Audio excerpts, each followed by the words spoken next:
Ladies and gentlemen, welcome back to another episode of the MylesHighClubPodcast. I'm your host, Miles. This is episode number 62.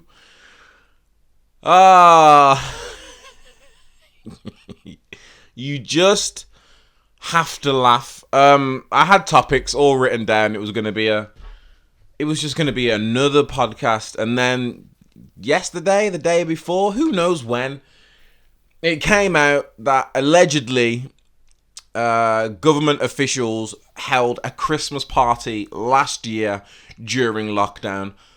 The same lockdown that that lockdown that came like 8 days before Christmas, and they told the whole of the UK that you couldn't see your families because of this pandemic that was currently going on.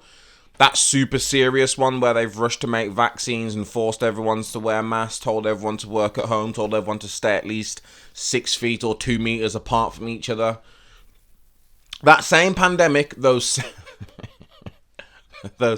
same people that have been making these rules, the same people that Matt Hancock worked for when he came up with the socially distanced rule and then started lipsing down his side piece in the office while he was at work, not socially distancing, not wearing a mask.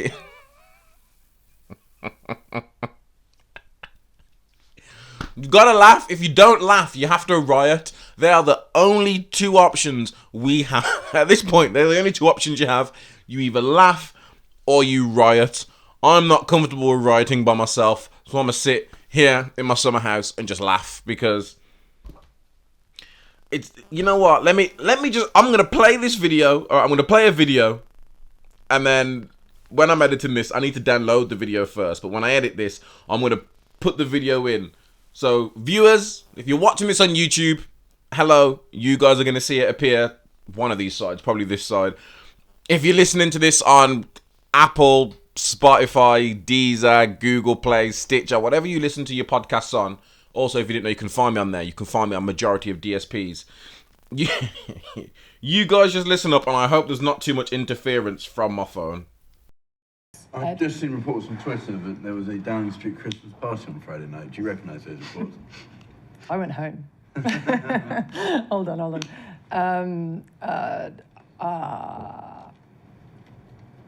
Would the Prime Minister condone having a Christmas party? What's the answer? I don't know. It wasn't a party, it was cheese and wine. Just be clear, it's not. Is cheese and wine all right? No. It was a business meeting. I'm joking. Is this recorded? This fictional party was a business meeting. And it was not socially distanced. One more, and then ask anybody have any questions today? Yeah, that was the Prime Minister's advisor, whatever her fucking role is called. That was the Prime Minister. You don't know who the Prime Minister is, yeah? I don't need to emphasize who the Prime Minister is, what role he plays within the UK and this current pandemic that's currently going on there. You just have to, let's take this.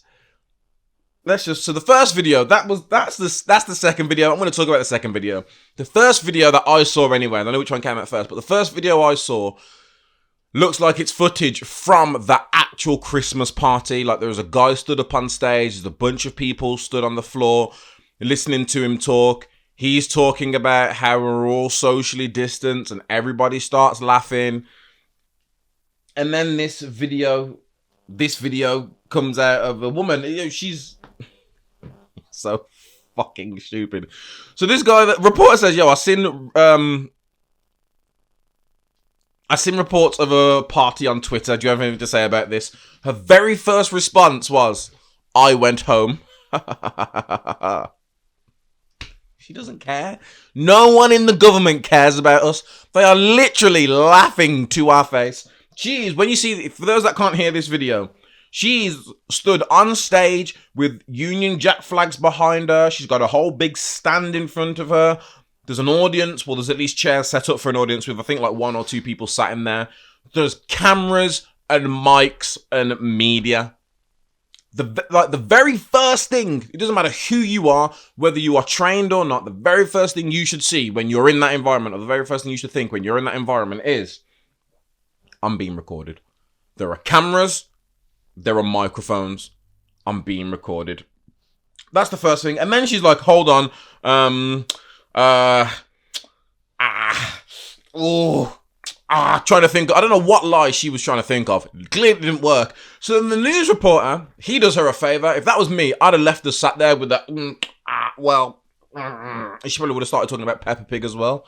And then he was like, would the Prime Minister have condoned of having a Christmas party? And she again laughs, looks directly to the guy that, or the person that's asking the question, and she just says, what's the answer? Bitch, you know the answer. What do you mean, what's the answer? The answer is the truth. Tell us the truth. Would the Prime Minister condone of this party? There's only two answers. No, that's why it was a secret and he wasn't invited. Yes, but he told us to keep it on the DL. None of those answers get you out of trouble. So, what do I think the answer was? Yes. I think someone mentioned this to Boris. I reckon there's two parts. I reckon someone said, yeah, Boris, a few of us, we're going to have we want a little Christmas shindig, but obviously we can't go out anywhere. So we're just going to, in this building, we're just going to throw a little party. Nothing too big, nothing too extravagant. Little champagne, little caviar, little cocaine, the big three C's that I assume all these people party to: champagne, caviar, and cocaine. She's like, what's the answer?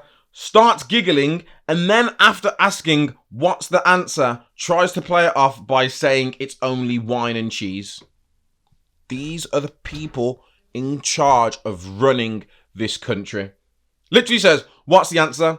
It wasn't a party, it was cheese and wine. Is cheese and wine all right? It was a business meeting. While she's saying all this, she is laughing like... You've got to laugh. You've got to laugh with her, because the minute you take this seriously and realise what these fuckers are doing... Let's carry on with the video. She then... After laughing about all them, she literally says, this is recorded. She knows it's being recorded. And the worst thing is, the jokes don't even fucking stop there. I'm not even going to get angry. I'm not getting angry. Because this shouldn't anger you. No, it should. This should anger you. If you are one of the people that followed all of these lockdown rules for lockdown 1, 2, and 3, you should be pissed. If you are one of these people that especially followed the rules for lockdown, what was Christmas lockdown? Was that lockdown 3?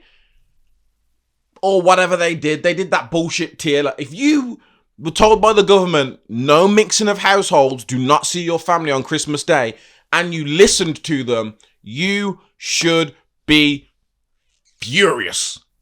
Your blood should be boiling. You should be turning red like cartoon characters do right now. If you're like some other people out there who maybe listened to the very first lockdown and followed all the rules, but then after that was like, and saw their family around Christmas and things like that, then you can just laugh. You can laugh. You can laugh at this. You can laugh. Literally this. And then she laughs and says, this is recording. Meanwhile, she is slumped over the desk with her elbow on the stand, her head's in her hand, just holding herself up like, I don't know why I'm here. She then says, this fictional party was a business meeting and it was not socially distanced. She doesn't care. She doesn't care. Boris doesn't care. Matt Hancock doesn't care. The government does not care. If you're listening to this and you've had family members or whoever, you know someone that has passed away due to COVID, then I am so sorry for your loss. But just understand, the government doesn't care. They've already said multiple times, you're not going to be able to get rid of COVID. Like, we can't exterminate COVID. COVID is here. COVID is literally here. Eventually, our bodies, our immune system, the vaccine, whatever option you're listening to, we'll learn to defend ourselves against these, and it will just become like a common cold, or a bit stronger than a common cold. For those that have lost people, I know you don't want to hear all the conspiracies and the theories and the whatnots. So like I said, sorry for your loss. You guys should be furious. You should be. Your skin should be crawling. They don't give a damn. And then, so this came out, I think this came out yesterday or earlier today. It could have possibly have been yesterday. So because all that happened yesterday, tinfoil hat, straight on, here come the distraction pieces. So, again, I don't care if you believe me or not. Let me just invite you guys into the weird and wonderful brain of Myles Gillespie. So, the first thing that we already had was, I think last week they introduced, if you're on public transport or in hospitality, you have to wear a mask. From Friday, so from this Friday, you must wear a face mask in most public indoor venues. Okay? That's number one. I don't know how many people care about that. Work from home if you can, says Boris Johnson. I've been working from home. So for those of you that have probably just got back into the office, you've just started enjoying getting some fresh air. You've just started enjoying being around people and working in a different environment and being able to separate work from home. Straight back in the house. You all go. And this one, for the loyal followers of the Miles High Club podcast, if you remember a couple of months ago, I spoke about the COVID vaccine, the vaccine passport that came in, and I covered the whole suspension of the vaccine passport. Key word there is suspension. If I'd done my research, I would have gone back and looked at whatever episode it was and told you to go back. It was a suspension. I said in that episode, they haven't got rid of the vaccine passports. They've just suspended them.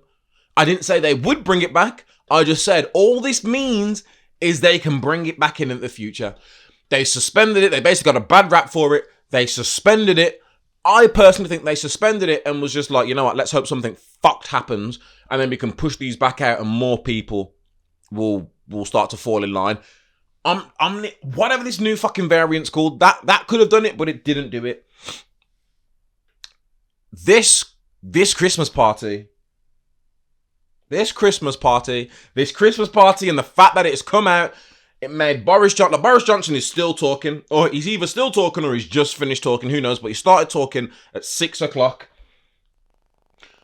COVID passports for big venues, indoor venues, over 500 people, outdoor over 4,000 to come into force in a week's time. So in a week's time, these passports that you heard of, they are coming. They are coming back. They are coming in full force. And just to clear that up, if you're in an indoor venue with over 500 people, you're going to need a COVID passport. If you're in an outdoor venue with over 4,000 people, you're going to need a vaccine passport. And that's going to come into play in a week's time. This is the government's plan B. I know I said last week that we were already in plan B. Plan B, no, we are in their plan B now. Work from home, masks on everywhere, vaccine passports or COVID passports are coming back into play. All of you lot that are traveling, the travel plans are probably going to get fucked up as well. Tesco were out there putting up fucking Christmas adverts with Santa and his COVID passport. I told you it wasn't gone. I don't know everything, okay? But I told you it wasn't gone. I said to you, it's been suspended. I felt like I tried to be as clear as I could by telling you it's only been suspended. It's not been cancelled. It wasn't binned. It wasn't sacked. I think I might have said they're going to suspend it and then probably rebrand it and bring it out under something else so it's still a vaccine passport. They just don't call it that. But no, they just came straight back out with their bullshit. And now that is what we are currently dealing with. And I don't know. Like I said, we saw it with Matt Hancock break the rules. We've seen, not only is there a video of some woman who's the Prime Minister's secretary laughing to cameras about this, saying it's just cheese and wine, it's a business meeting, we weren't socially distanced, this is recorded, what's the answer? They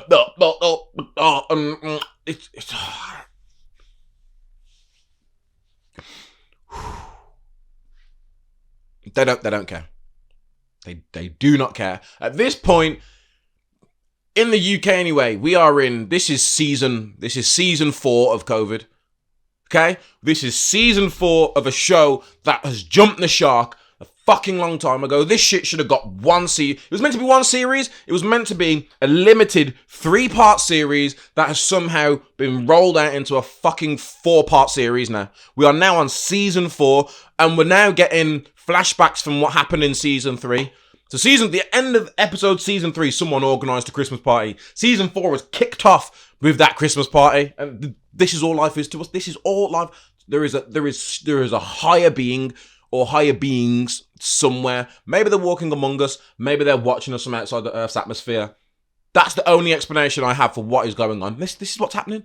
They put COVID on Earth, and then they just basically got their little puppet strings and was like, right, let's just lie. Let's just lie and see what happens.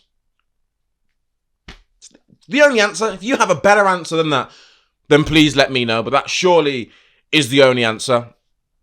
I think I've been talking. I'm not going to talk about this anymore. But we will see what happens moving forward. Your government doesn't care.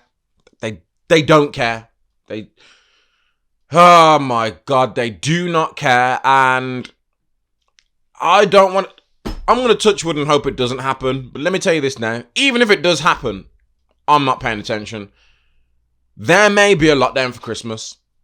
It might not be a full lockdown. They might do what they did before, where they're tiering it. Because again, they keep doing these things where, because I get news updates to my phone, every day they're telling you how many people have got this new variant and what the total number. They never tell you any deaths. You never hear how many people are dying from this thing, because you'd think to yourself, I mean, yes, people are dying and it's bad, but I'm not gonna go there. I'm not even gonna go there. I'm just saying.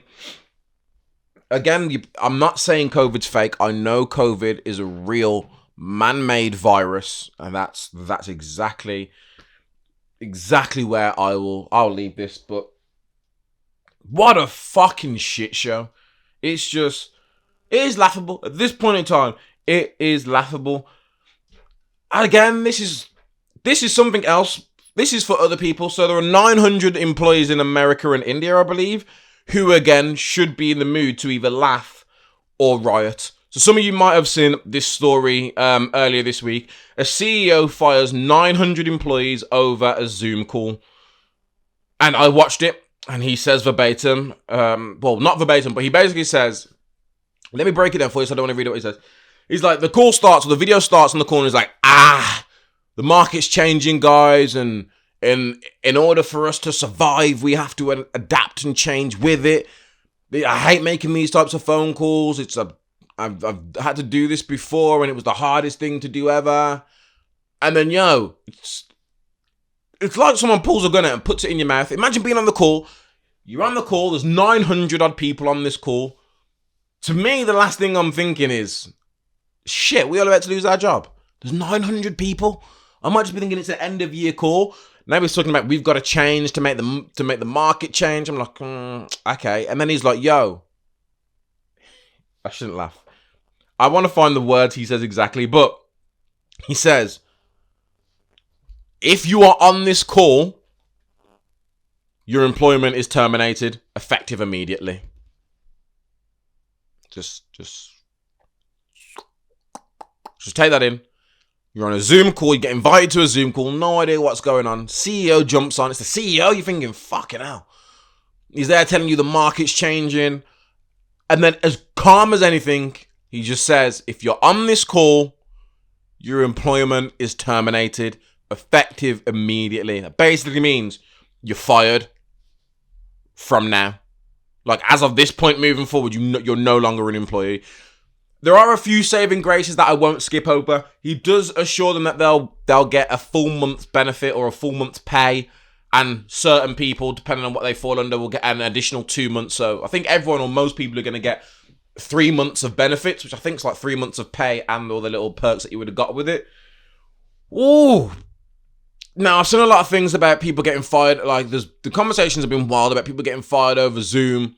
How can you fire this many people? Weeks before Christmas. Like I said, if they're keeping their benefits, it may not be that bad getting... I mean, listen, losing your job is shit. Losing your job just before Christmas is shit. If you're still going to get paid in your benefits, the bright side, at least you're off for Christmas. Like, some of you might not have been off for Christmas, but getting fired on Zoom is very shit. But let me tell you what it's better than. It's better than receiving a letter. Because that means someone would have had to say, we need to fire people. Then they would have had to find someone to write the letter. The letter would have had to have been writ. It would have had to have been checked over. And then it would have had to have been mailed out, which means for God knows how long they knew you lot were getting fired and just let you carry on doing your job. That's the worst. Anyone that's ever been fired from a job before, I guarantee you've never been fired in the morning. You never ever get fired in the morning. It's like they always wait for at least half of your shift to be over. And then they're like, haha, there we go. We've got what we need out of them. We'll let them go now. They never fire you at the start of the day. Just giving you that. Right, so getting fired by a letter. Getting fired by email. I feel like email is the... Don't email me. Do not fire me via an email. Text. I think text and email might be on par. A text might actually be worse. A text might be worse than a letter. Like just a text to your phone. Just like, if you receive this text message, you're fired. Oh, man. A phone call, but how would you call 900 people? Because I'm assuming they're not all on the same level line. So you can't ring like people right at the bottom and say, yo, you're fired. Because then if they ring their manager and their manager's like, what, you been fired? Hold on a minute. Oh, shit, I've been fired. But then you can't start at the top and fire your way down because you just can't for the same reason. But here we go. The chief executive of a US-based digital mortgage lending company fired 900 people on a Zoom call ahead of the holiday season. Apparently, it was only 15%. 15% of the company's employees in the US and India were abruptly laid off as part of a cost-cutting exercise. The head of Better.com can be heard saying in the video call that reportedly took place last week. The recording of the call, which has not been verified, was widely shared on YouTube. Listen, if that was a prank and it was just some sort of advertisement or some sort of rollout or just a good old-fashioned prank troll, that's fantastic, okay? That is fantastic. Not the firing people, the whole story. If that's not a real story, fantastic. You got me. I will give it up to you. But this is real. I would hate to be literally. Here it is. This is the exact wording. If you're on this call, you are part of the unlucky group that is being laid off. Your employment here is terminated, effective immediately. Whew. 15% of the company, members of the company's diversity, equity, and inclusion recruiting team were among those who were fired. A number of clips have been shared on social media. I mean, what do you do? So, right. What do you do? I honestly, I don't know. I don't know what to say. And so we're gonna go from one CEO firing people to a company firing one of their execs. Sony fires PlayStation exec who allegedly appeared in paedophile sting video. So this guy, he allegedly set up a meeting with a person who said he was a 15-year-old boy on the Grindr app. So a Sony senior vice president who worked on the PlayStation network has been terminated from his job after getting caught up in an amateur paedophile ring. George Capio, whatever his name is, was allegedly trying to arrange a meeting with a person claiming to be a 15-year-old boy, according to a video posted December 3rd by the YouTube channel People vs. Preds. He had been a senior vice president of engineering at Sony for the past 8 years, according to his LinkedIn profile. He has been fired after allegedly appearing in the video. Listen, there is no alleged about this video. Not only does he come to the door, not only do they shine one of the brightest lights in his face, he's wearing a PlayStation t-shirt. Like he's literally wearing a black t-shirt with the biggest PS5. Imagine this, but black and then it's just PS5 with the PlayStation logo. He's wearing that.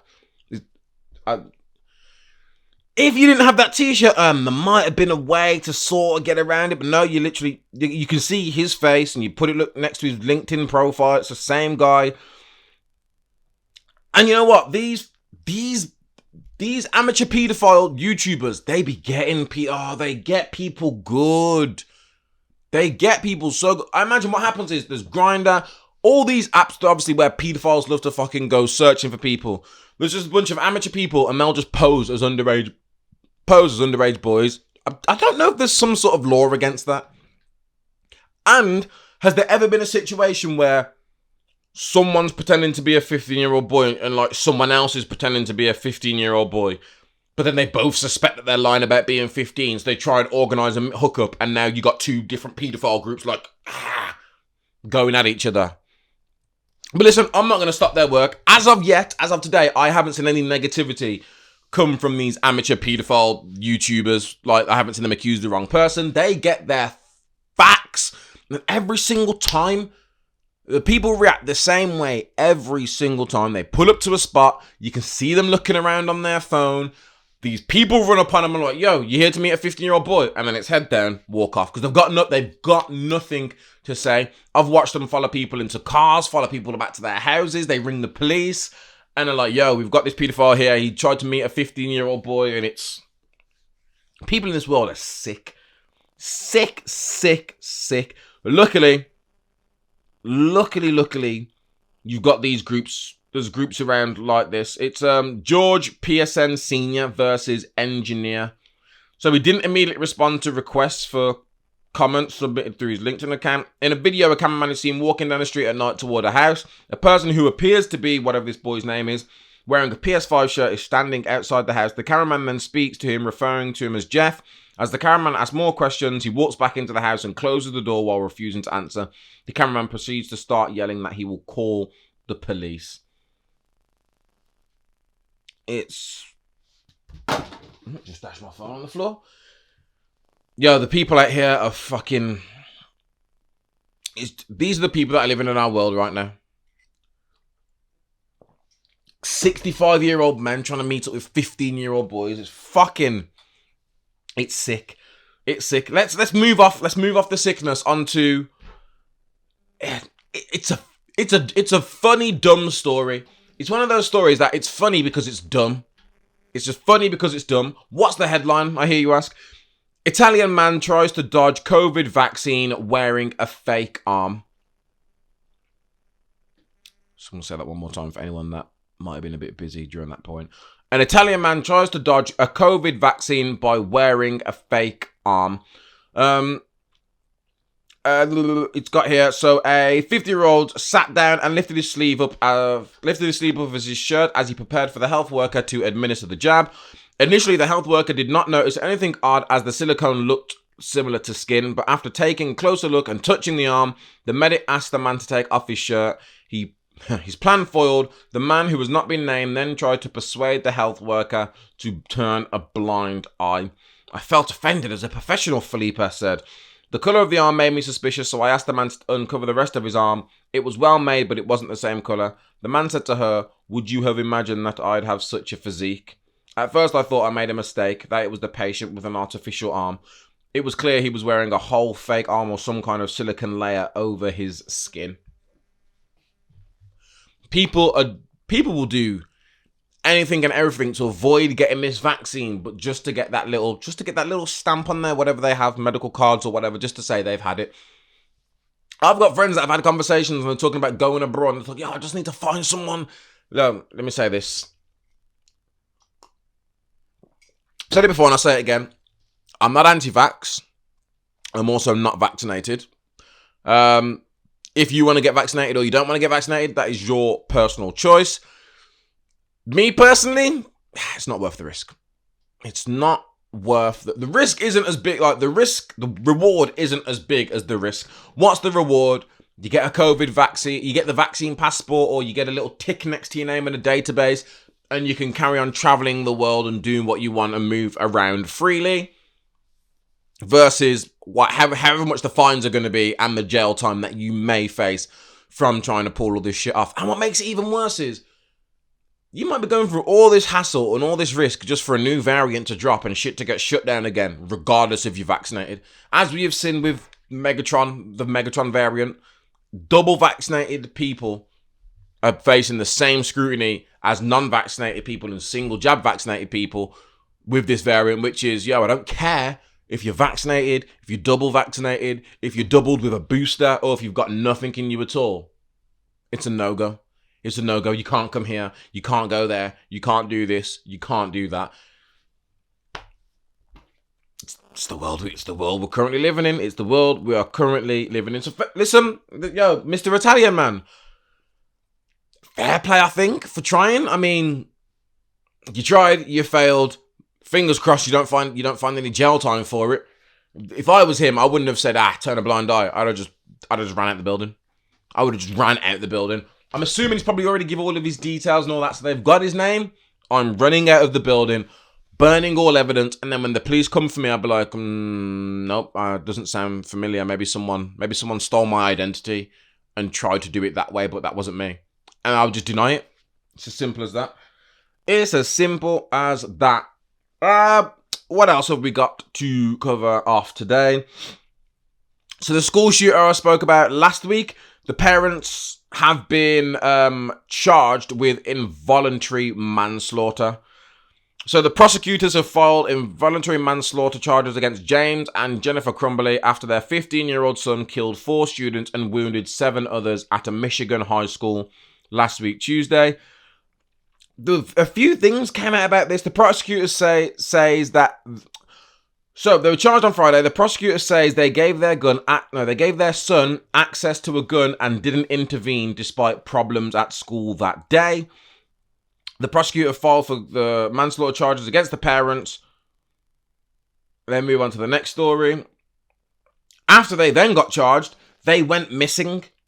So the parents went missing. So they got charged, the parents went missing, and I think they didn't turn up for their initial hearing. Is it a hearing or a trial? I get the terminology confused. But they didn't turn up for either their hearing or for their trial, so they disappeared. The courts contacted their lawyer. The lawyer contacted them, and the lawyer was like, yo, they're not on the run. They just went to Detroit for a week to lay low because obviously all this shit going on, but they're coming back to face all this. And now they've both had their bond set to $500,000 each.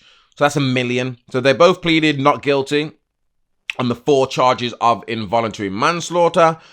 And now they've been given a combined bond of $1 million by a US judge. Hours after police had said, so a judge imposed a combined $1 million bond for the parents, hours after police said they'd been caught hiding in a commercial building in Detroit. The pair entered not guilty pleas to each of the 4 involuntary manslaughter counts against them during what was held, it was held on Zoom. Why are you running if it's held on Zoom? During a hearing that was held on Zoom.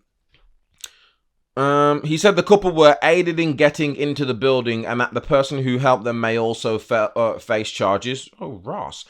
Mr. White said the Crumbleys appeared to be hiding in the building where they were found and appeared to be distressed and very upset when they were captured. And then, for anyone that wants to know what happened, there was an article about this, like the whole day, what actually happened to the lead up to it. So, for those that don't know, if you didn't listen to last week's episode, 15-year-old boy at school went into the bathrooms, waited for the lesson bell to go, so everyone then goes out into the corridor, came out into the corridor, started shooting, killed 3 students on the day, wounded 8, and then 1 later died at hospital, so wounded 7, including a teacher.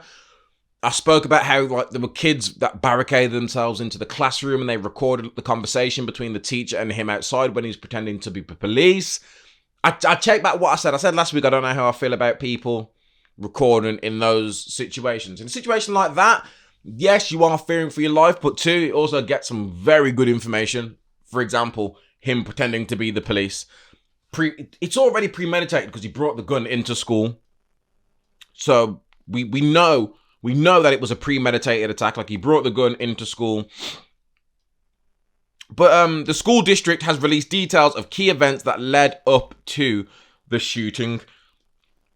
So the day before the shooting, a teacher saw the suspect looking at photos of ammunition on his cell phone during class, which prompted a meeting with a counsellor and another staff member.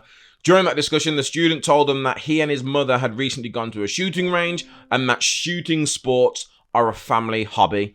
The school tried to reach the student's mother that day, but didn't hear back until the following day when his parents confirmed the student's story.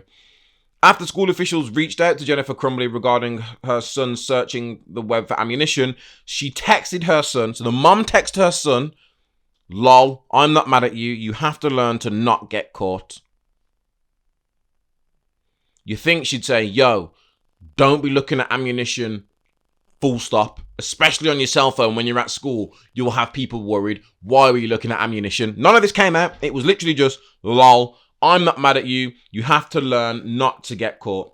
So then the morning of the shooting, a teacher alerted school counsellors and the dean of the students to concerning drawings and written statements that the student had created according to the letter. He was immediately removed from the classroom and taken to a guidance counsellor's office. The student told a counsellor that the drawing was part of a video game he was designing and informed counsellors that he planned to pursue video game design as a career. This kid is smart. This kid is smart.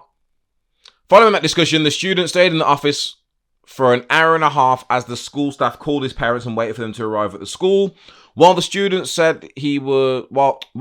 the student said he was concerned about missing his homework assignment and requested his science homework, which he then worked on while in the office. At no time did counsellors believe the student might harm others based on his behaviour, responses, demeanour, which appeared calm. Listen, I'm not blaming the teachers here. The teachers did their shit. The counsellors, however, if I'm a counsellor in America and someone's looking up ammunition and he's doing and saying all this shit, I'm pulling him into the office. I'm then going to quickly just bring up all of their social media. Let me just check their social media. Let me see if they've got a presence on social media. Is there anything on there? No. Okay, sweet. You were looking at ammunition. You've got us a bit worried. Just empty your bag in your pockets for us, just so we can assure everyone on campus is safe. Again, you're probably thinking, yeah, Miles, you're saying all this in hindsight. No, if I'm in America and I work in a school, especially if my school's in the same state where kids have shot up schools before, or I know that people can just have firearms willy-nilly, every kid is getting searched. If you're getting bullied, you're getting searched. If you're bullying someone, you're getting searched. Like, anything that's a bit, you're getting searched. It's as simple as that. Yo, take your bag off, empty your bag, let me see this shit. And upon his parents' arrival, the counsellors asked the student specific probing questions about his potential for self-harm or harm towards others. The answers he provided led counsellors to again conclude he did not intend on committing either self-harm or harm to others. School counsellors told the parents they must seek counselling for their son within 48 hours, otherwise the school would contact Child Protection Services. This is where I get confused. When asked to take their child home for the rest of the day, Throne said the student's parents flatly refused, leaving their son behind to return to work. And because the student had no prior disciplinary actions on his record, school counsellors decided to allow him to return to his class rather than send him to what they thought would be an empty home. While we understand this decision has caused anger, confusion, and prompted understandable questioning, the counsellors made a judgment based on their professional training and clinical experience and did not have all the facts that we now know.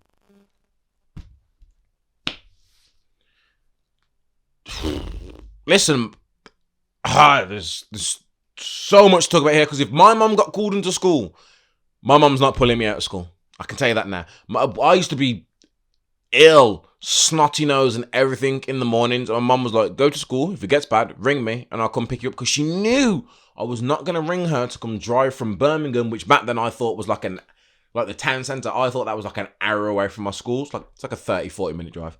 I thought it was an hour away. So I was like, I was never ringing my mum so she could come pick me up and just be pissed at me. Because for me, if I was at school and wanted to leave early, there was no leaving early, then going out to play with my friends later that day.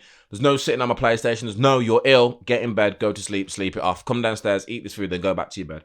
So playing the ill card was never one for me.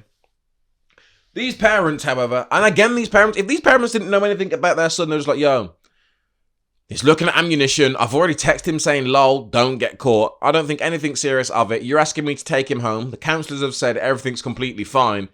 Yo, little nigga can stay here. We ain't at home. We're at work. Counsellors, again, it says from that inquiry that they've done, it sounds like the counsellors did all that they're meant to do. And again, like I said, this kid is smart. It's like he knew what to say or he knew how to answer. Like he's been thinking, predetermined. Like he's been thinking about this. It's predetermined. And that was the consequence. 4 lost lives, 7 wounded, and a school, city, state changed forever. Literally forever. And again, I want to see if it... I don't think it's on this one, but they released the names and ages of the people that died. Madison Baldwin, 17, Tate Meyer, 16, Hannah St. Juliana, 14, and Justin Schilling, 17. Yo, rest in peace to all 4 of those people, who, again, no idea if they were targeted, if it was just random. From the sounds of it, when they were on about how we just came out during the little break between class, it sounds like they were just the unfortunate few that happened to be right by him, or in between, well, happened to be on the wrong end of that bullet. What's on the box? Let's move on and close out this podcast with What's on the Box, the weekly segment where I talk about what movies, films, TV shows I'm currently watching and enjoying. Click and Collect. If you haven't seen Click and Collect yet, Click and Collect it's one of those little Christmas films. I say it's a film, it's like an hour long, starring Stephen Merchant, the tall guy that's always normally with Ricky Gervais. You would have seen him here. He was one of the writers of the UK office, and I think the US office. But yeah, Stephen Merchant, he's in it. It's a fun 1 hour little Christmas film if you want to watch it. Stephen Merchant, being a tight ass like he is in real life, apparently according to all the jokes that him and Ricky and Carl make, he's a tight ass. His wife orders a present. His wife reserves a present. He goes to pick the present up, and the present has gone up by £20 in price. Now, this is what got me, because the woman said, your wife only reserved it. She didn't pay for it. So because she reserved it when it was £40, it's now gone up to £65. So because she didn't pay for it, then she now has to pay this new price. I call bullshit. I'm calling bullshit. If a shop ever did that to me, I would suplex someone. Listen, if I reserve something for £40, when I go to pick it up, it's £40. If you tell me, reserve this now and you can pick it up by this date, if I pick it up before that date, I'm paying the price I reserved it at. What kind of bullshit? It doesn't make any sense to me reserving something at this price and then it going up to this price. And then when I come and collect it, you're like, well, unfortunately, it's gone up in price since you reserved it. I thought that might happen. Guess what? That's why I reserved it instead of just waiting till now to come and pick it up. That was a whole nother thing. He refuses to pay it again because he's a tight ass. And again, it's very understandable. Like, if it's been reserved, I should be getting charged the reserved price, not this new price. He goes back home, falls out with the missus over it because it was a present for their daughter. That he's got a nosy, annoying neighbour that comes around and he's like, look, I've solved it for you. You can go pick this up. It's in Carlisle, but it's a 4.5 hour drive. Funny times ensue. 2 people, 2 next door neighbours. One of them's a really eccentric neighbour who loves his neighbour. The other one, Steve Merchant, despises his neighbour and everything about him. They go on a little budding trip. You know, by the end of it, it's one of those happy films where everything turns out and comes to plan. It's just a nice film. There are a few things in there that had me questioning my morality. Spoilers. At one point, Stephen Merchant's friend reserves this Sparkle Pony toy for him in Carlisle, but it's his card, so he has to come. They go to a burger shop and they're talking about it, and some other woman swaps cards, like steals his card and goes to pick up the teddy bear. So when they get to the shop, she's like, yo, there's nothing on this card. There's no reservation. He checks the card. He's like, this isn't my card. He looks up and notices the woman from the burger shop. They chase her down. They lose her. They go back to that burger shop. They trick someone into giving them their address. They go to that address. This is where my morale went off. They break into this woman's house and they steal back. Well, they don't steal back like it was his. He reserved it. She technically stole his card. So he goes back and takes back what's rightfully his that he has paid for. Yeah? Sweet. Before they're about to leave the house, the woman comes back and she's got a child with her. They run upstairs and hide in the little girl's bedroom. The mom puts the little girl down in the bedroom. As they're about to leave, they look at the girl and they notice the girl's there. Then they look over and there's a bunch of pills on the table. It looks like that this girl's either not well or she's not going to be living that much longer. And they're looking at each other and it all gets sad and they end up giving her the Sparkle Pony as if to say, obviously she deserves it. No. Okay? No. If I buy Mila a toy, if I reserve a toy for Mila, drive 4.5 hours to get this toy, and then when I pull over at a services, some woman swaps cards because she heard me, my loud mouth, talking about the reservation I've got. She steals my card and goes to pick up that reservation. Fuck you and fuck your dying child. How about that? I've just driven 4.5 hours, to come pick this up. You stole my card and then went and committed fraud by going to pick up my reservation. And you think that because your daughter's dying or is seriously ill, that I'm just going to let you steal this spark pony? Not a chance. Not a chance in hell. I'm sorry. Maybe I don't go to heaven for that. Maybe I go to hell. Maybe I just sit in purgatory for the rest of my whatever happens after that. Maybe I receive bad karma. I don't know what the outcome of that would be, but let me tell you this now. If you steal from me, I don't care if your child's dying, I'm taking my property back. Apart from that, really good, well, not a really good film, but okay film to watch. There's a new series on Amazon Prime. It's been out for like 4 or 5 weeks now, but I've only just started watching it. It's called Wheel of Time.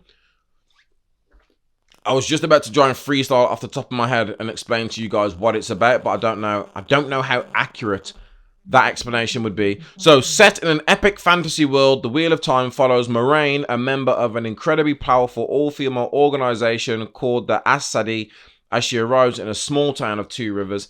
There, she embarks on a dangerous world-spanning journey with 5 young villagers, one of whom is prophesied to be the Dragon Reborn, the one who will either save or destroy humanity. Now, the trailer made this look dope. First episode, I've watched the first episode. I'm in, okay? I'm in and ready to watch it. My only issue is, I said this before, I think I said this last year, that my issue with all of these fantasy, sci-fi, Netflix originals, Prime have got the exact same sort of thing. It's where there's one person who has a special power or something special inside of them, but they don't know it yet, but other people know it because of a prophecy or whatever, and they have to find out and track this person and convince them to they're special and to use their... It's just a story trope we've seen time and time and time and time again. However, the action, the story, the fighting, all for so far looks dope. The CGI, unless they're using practical effects on what they call the Trollocs, but the CGI and all that, it looked pretty decent to me. So it's very watchable. Like I said, I've only watched 1 episode, so this might go downhill very quickly because there are 5 episodes at the minute. I don't know how many more episodes there will be after that. And lastly, Hawkeye episode 4. Hawkeye episode 4 came out today. I watched it like about an hour and a half before I started recording this podcast. And Hawkeye's slowly becoming one of my favorite Avengers. He's slowly, and I'm not saying this just because the TV shows come out, because I didn't say that with Winter Soldier and Falcon. Like, I like Winter Soldier and Falcon. I like the TV show. I like the actors that play them. I like the actual characters themselves. I just wouldn't put them in my top 5 Avengers or top 5 superheroes. I think they'd make it into my top 10. And even then, I don't think they'd actually make it in my top 10. I'd have to sit there and think about who my top 10 Marvel superheroes are before I could actually put them in there. But Hawkeye, he's climbing that list. It's such a good show. The budding romance, not budding romance, because it's not a romance. The whole father-daughter, best friend partnership between Kate Bishop and Hawkeye is just great. She's like a lovesick puppy. He's just so nonchalant. It's like, we're not partners about it. This episode started after the last one finished with Jack holding a knife to Hawkeye's throat. They then all sit down at the table and explain. They vaguely explain what's going on. Kate was right. Something is very suspicious about Jack. One thing I don't think Kate realizes, as I feel like, 1, her mum knows all this. 2, her mum might be the biggest boss out of everyone. Apart from Kingpin, who you don't see any hints of him at all this episode, so he's definitely coming in episode 5 or 6. I think Kingpin is the top boss.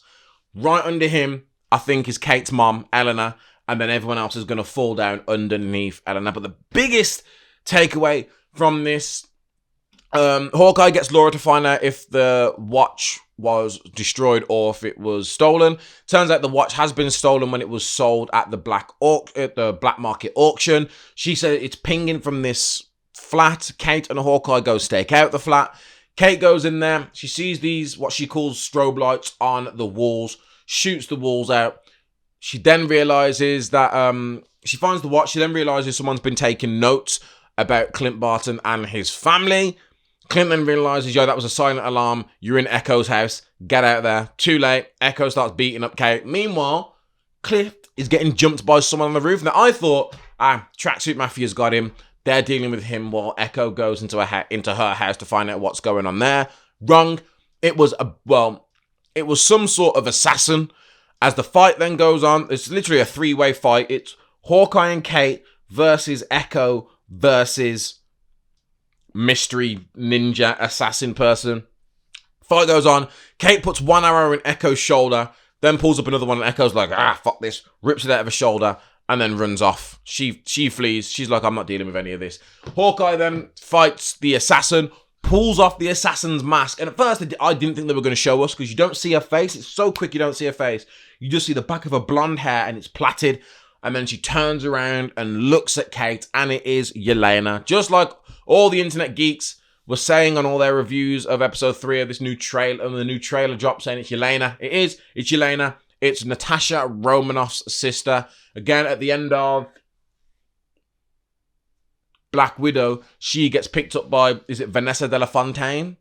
AKA Val. She gets picked up by her, recruited by her, and she's like, hey, would you like to get back the person that killed your sister? Why she doesn't kill Clint, I don't know. Again, Clint has been, he's been best friends with Natasha, so she's probably taught him a thing or two. So he may know how to defend himself against a Black Widow assassin. Again, Yelena and Black Widow went toe-to-toe in their movie. Clint and Natasha were best friends. They've obviously sparred together before.